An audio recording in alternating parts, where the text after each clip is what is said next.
Center about celebrating this milestone. Tonight is an exciting night for the Fitness Center. 26 years ago in August, the founding members of the Fitness Center Board formally incorporated. We now have a plaque up in our main workout area on the west wall commemorating that event. If I mention your name or the organization that you work for, please stand up or raise your hand or something so we can see you're here. 27 years ago in September, the first chart group met. Margaret Curry was the administrator of the health department, and Vivian Perry was the chart coordinator that was there that night. And unfortunately, no one from those groups were able to be here. I invited Susan Aylwine, she was the state chart director, to be here, and she wanted to be here tonight, but she has an ailing mother that she's helping to take care of. My guess is that we're one of the first and only chart projects that are still in continuation today. The Scotland County Commissioners throughout the years have been very supportive of the Fitness Center. Our current commissioners are Dwayne Ebeling, the presiding commissioner. He's over there. David Wiggins, who's not here, I don't think, but his dad is, and Brett Rockhold.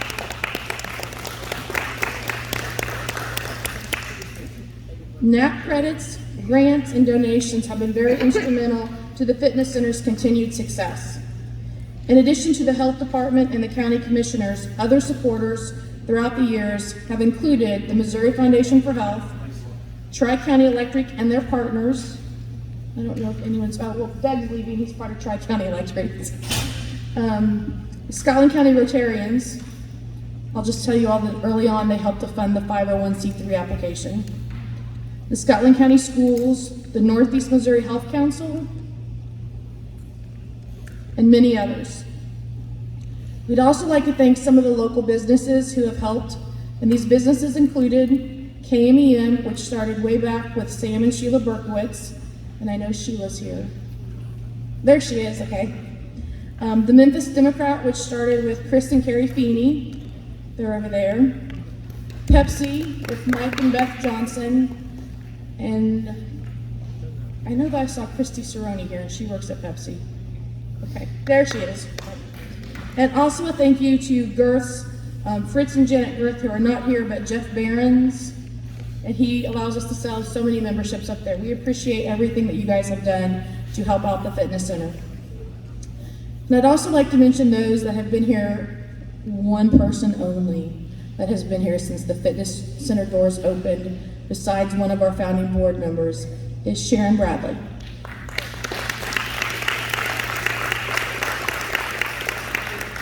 Sharon was present at the meeting that took place in Bible Grove as the group was incorporating and has been part of the facility ever since then, so we appreciate you, Sharon. Thank you very much.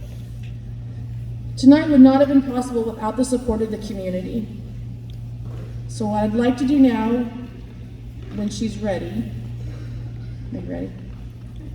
is to introduce Scotland County Community Fitness Center board member, the Honorable Judge Kimberly Nicolai.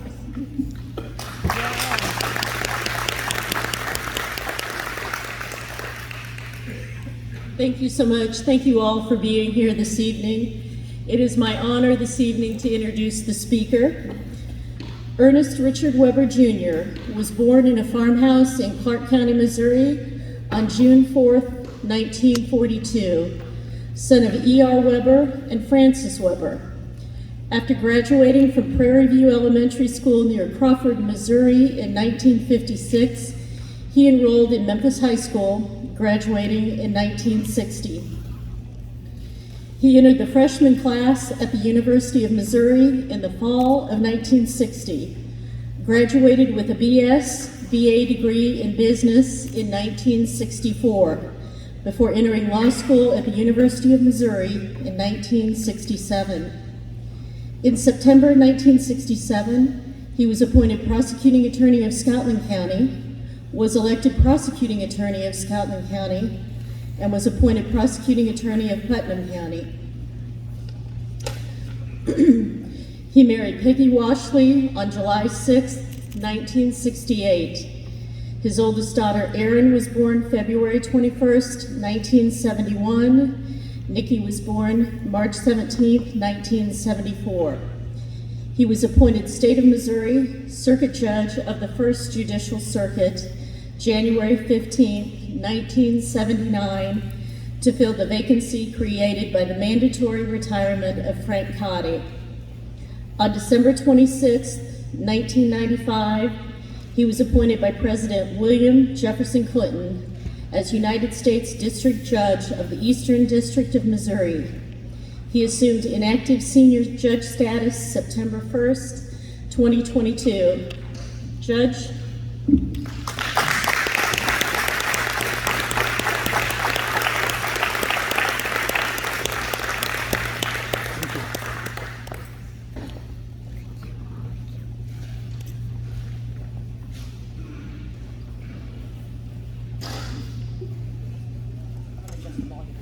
Okay. How about in the back? My voice does not carry at all. Can you hear me okay back in the back? Okay, perfect. Okay, that's even better. First, I'd like to thank the Burns for what a great meal we had tonight. Apparently they stepped out, but it was sensational. Really, it was wonderful. Well, on behalf of the Board of Directors, I want to thank each of you for coming. We have much to celebrate tonight.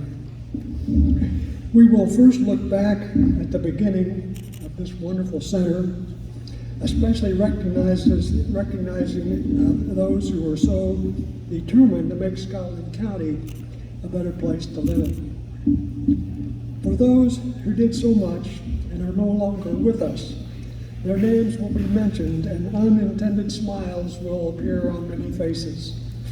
Near the end of my remarks, I will ask anyone to share a particular memory of any of those early contributors who cannot speak for themselves. There will be a discussion of how this community has been enhanced by the efforts of so many and what the future holds for the maintenance and development of the RACPlex in the future. First, I request a moment of personal privilege to thank so many of you who are present this evening.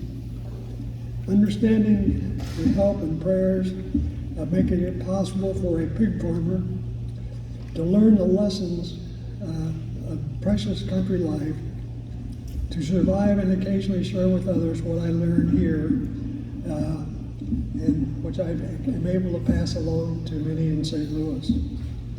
I've been treated well there, all because of what I learned here from you. I cannot express in words how thankful I am for growing up here in rural America. I want to introduce those who have been willing to give their time and resources to ensure continuous operation of this facility. Please stand or raise your hand as I call the names of the board directors of the RACPlex. George Coots, George. Fred Clapp, Joel Copper, David McRobert,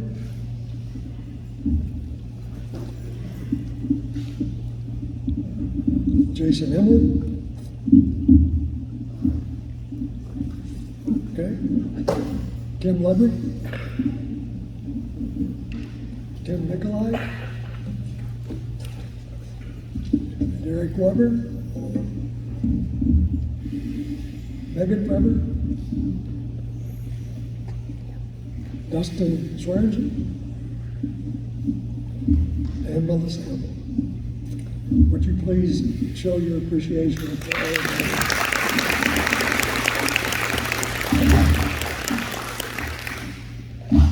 Regarding their efforts, the pandemic presented many new challenges, and their combined effort with community support eventually made the organization stronger. But I am told there were many difficult days of trying to put together the money to pay the light bills and all of the things that had to be paid, and somehow you managed to pull it off. Looking briefly at the earliest developments in the facility pertaining to the rules of chart, Missouri Support Group, the first meeting, as already mentioned, was attended by 15 individuals on September 30th, 1996. It was opened by Vivian Perry. By August 17, 1997, a board of directors was selected, and on September 18, 1997, the corporation was formed, naming Judy Campbell as chair, Carl DeMars and Tom DeBerry as incorporators. Other members included Jim Kiger of Bible Grove, Diane Tagg representing Gorham, Ron Alexander representing Memphis, George Kuntz representing Jefferson Township along with Glenn Lister, and Chris Feeney representing the Jefferson Township. Judy Wilson represented Arbela, Granger, and Azen at the time. At that time was called the Northern Division. Associate Circuit Judge Carl DeMars and his wife Brenda contributed much to the organization and operation of the Recplex. I have some secrets about Carl. He interned in Chambers when I was circuit judge here, before entering the University Law School as a student. United States District Judge Nanette Lowry, from now serving in Kansas City as a district judge, had maintained the highest grade point average of any student who ever attended the University of Missouri. But that was before Carl. Carl Morris attained and still maintains the highest grade point average of any student who ever attended the University of Missouri. Another detail that just fascinates me, in his classes, they would be discussing a serious legal issue, and the discussion would go one direction, another direction, and sort of unanswered. And the professors, this happened, would turn to Carl and say, "Carl, what do you think?" He was amazing. He also,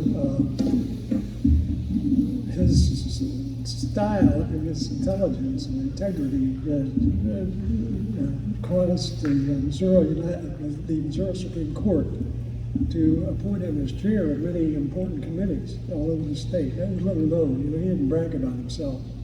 But he accomplished a lot, and when I go around the state, I'm going to a bar meeting on Wednesday, Thursday and Friday in Kansas City, and I'll see a lot of people, and they're going to be asking me about Carl DeMars. It always happens.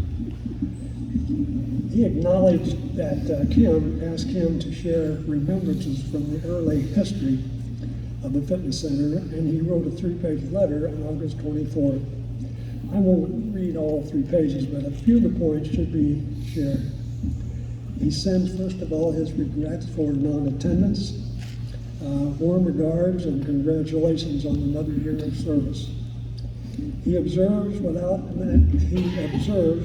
the imagination, enthusiasm, and dedication, in conjunction with Scotland County Health Center, the project would never have come to fruition. He remembers Tom DeBerry, George Kuntz, and Ellen Aylward, in addition to Vivian Perry, being involved in the early stages submitting documents to satisfy the legal requirements for the organization. He remembers existing buildings were considered and trips were made around the state to visit various centers to get ideas about what and how to develop this center.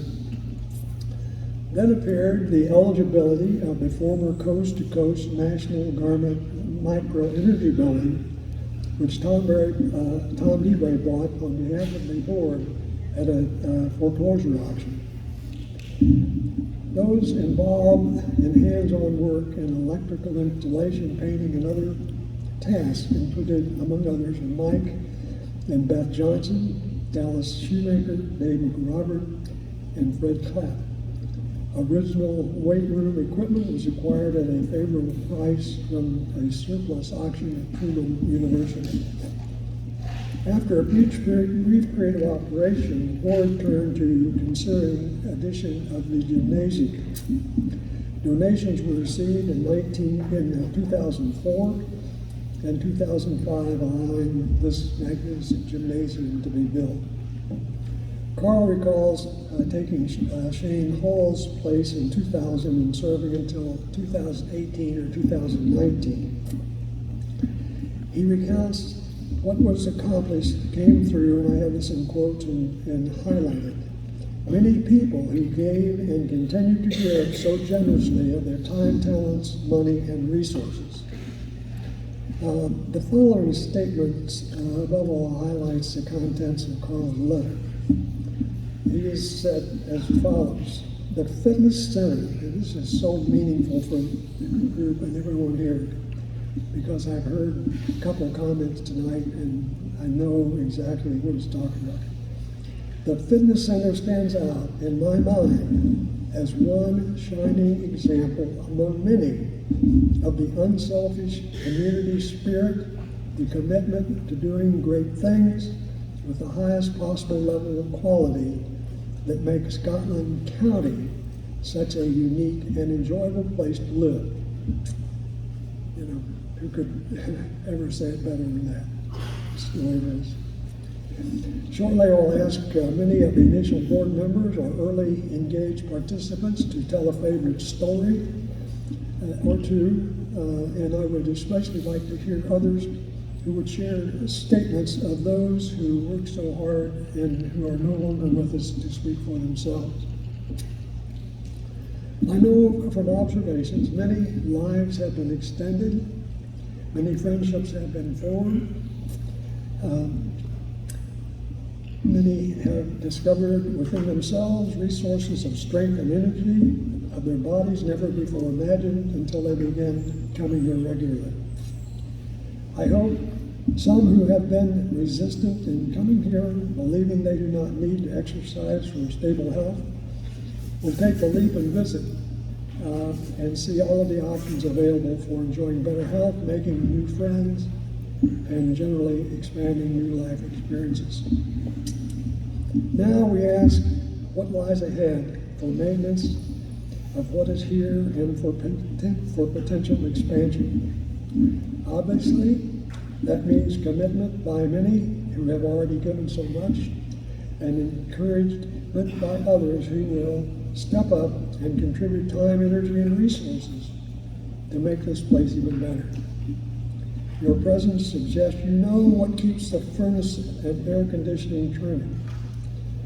Let us continue what the early visionaries taught about contributing in ways most accommodating to us personally.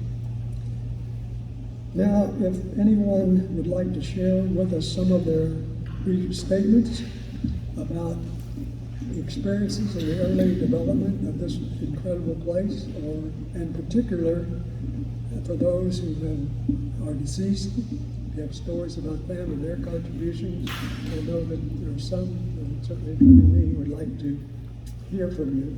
We have a passing microphone available.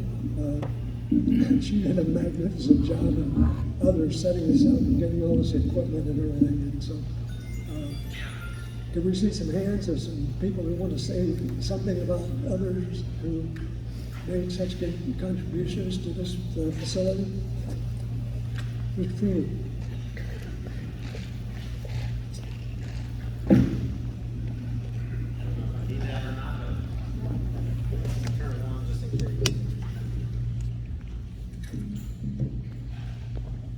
I just wanted to say a little bit about how things got started.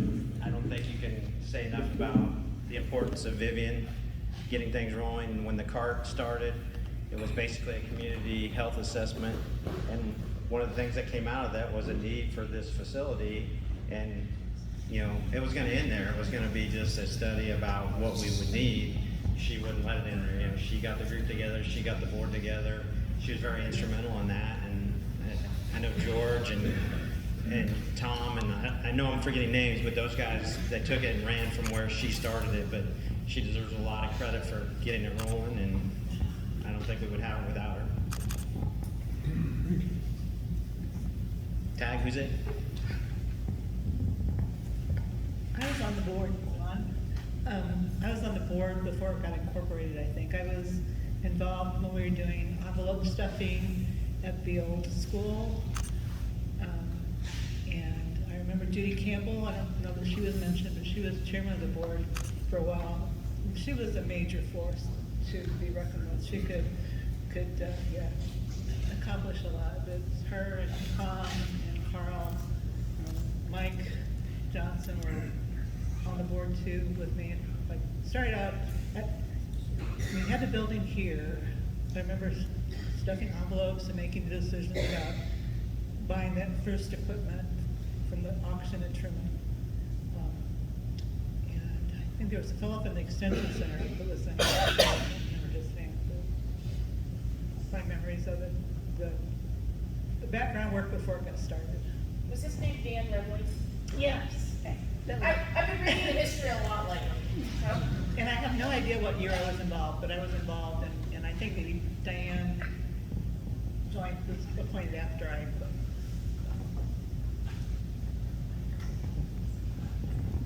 quit. George, I don't want to put you on the spot. Do you have anything you want to say? Yes, I do.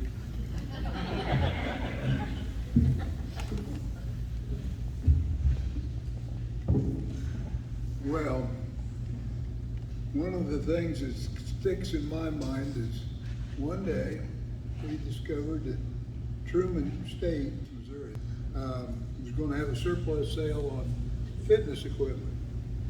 So Jim Kiger, Tom DeBerry, and myself, I think, hopefully I got the right three, we took off and went to the sale at Truman. And it was kind of fun to watch. We all bought a stool right off the bat, so we had something to carry around to sit on. And then went to work. When we got done, there was people that asking, "Can we bid on that?" Because if we didn't want them to bid on it, we'd just buy it and go on. So it was kind of fun. Anyway, when we got done, we called up Mike Johnson. He brought semi over, and we filled that thing up with stuff and brought it back here. And we traded a lot of that in for new equipment like last year or two. But if there's anything blue out there, you can figure that probably came from Truman State, and Tom DeBerry had a large hand in getting that done. Anyone else?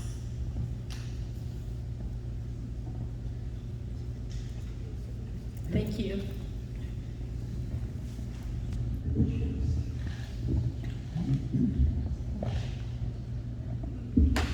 I am so thankful to be bound by the ties that hold me here, that continue to enrich my life and make me better.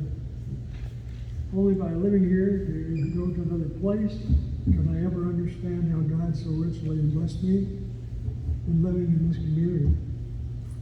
Board members, thank you for asking me to participate in the 2002 ceremony, for your invitation to be a part of this present event. But looking through the eyes of an 81-year-old guy, I suggest you better be prepared to invite someone else for the 2048 celebration. Thank you.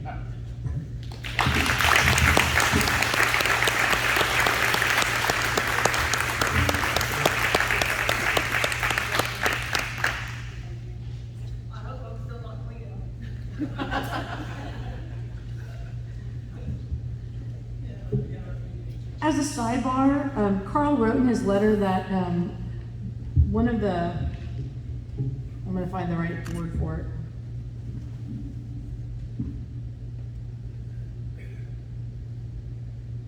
He said, if a commemorative book should be prepared a few years from now when Scotland County celebrates its bicentennial in 2041, he would be happy to help with that. I was like, 2041? He's a forward thinker. Thank you. He's already been by, but anyway, thank you for coming up and speaking with us.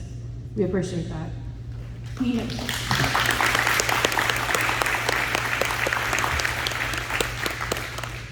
So just a few last remarks, and one of them is going to be, feel free to help yourself to seconds. If you haven't signed up for the drawings, please remember to do so. We'll be drawing those names tonight. We're drawing for memberships and t-shirts. One of the memberships is compliments of Copper Construction. Joel is donating them.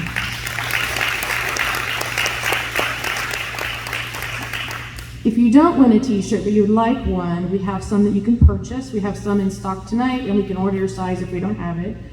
Someone asked about hoodies, and we can get those also. If you'd like a membership, we can help you with that too. If you haven't been here in a while and you want to know how the equipment works, a tour of the facility, Dustin and Jason are available to help you out with it. Followed by this coming Saturday, September 16th, Derek Weber will be here from 8 a.m. to 10 a.m. to help anyone that wants to come out and learn more about the facility. And the last closing remarks that I have for tonight are this. We've got two of them. The facility is an awesome place, and it wouldn't remain as awesome and clean as it is if it wasn't for a small group of people that help. And I'm going to name them again: Sharon Bradley, Jabeth Harvey, who takes care of all the paperwork, and David Gardine, who, oh, he's sitting right over there. David keeps us on task on making sure stuff stays maintained and clean. But also to all of the members that come out here, especially after COVID, and we ask you to do so much more when it comes to cleaning. We appreciate everything that you've done. It helps keeping the facility maintained so much easier. So a round of applause for yourselves, because I would get phone calls from other facilities asking us how we were doing this, and I'd explain it to them, and they'd say, "And they do it?" I was like, yes, they do. They want to be able to continue to work out, so they're happy to help.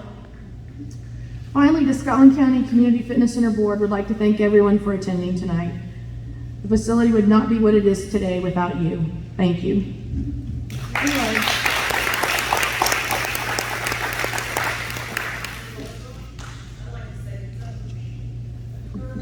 Well, come up here, Sharon.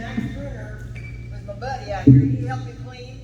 He was wonderful. He was in his 80s too. He pushed that machine.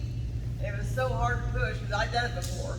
But anyway, he said, "Man, you know how to work out when you push that thing around and clean the track." But anyway, Max was a big helper to me, and he was a wonderful person to work with. I just want to say thank you in the past. Yeah, thank you.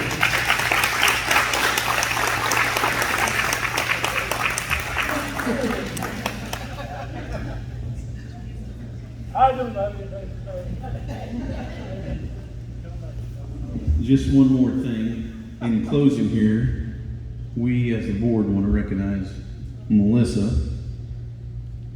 She's been the manager, executive director, whatever we want to call her, mainly a volunteer, just not an employee.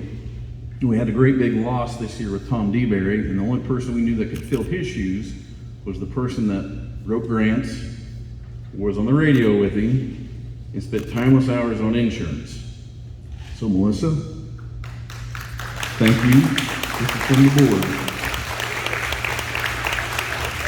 And I know I got some teachers sitting out here, and I didn't do my homework. I can't remember how many years she's actually been here. I should have wrote down, had my notes.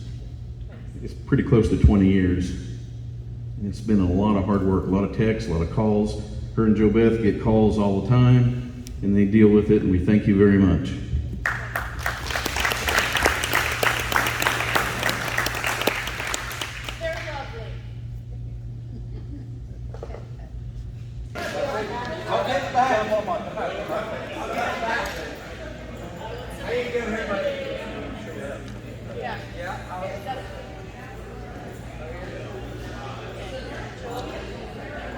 Yeah, if you could even yourselves out.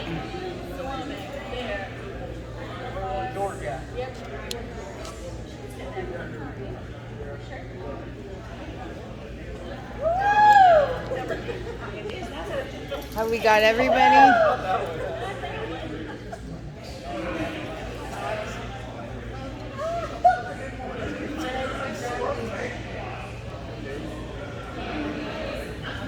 Okay, smile.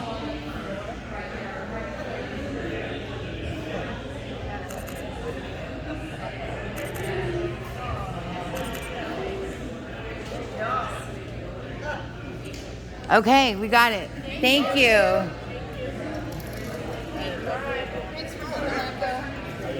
Thanks for having me. I'm going home, we're done. It's almost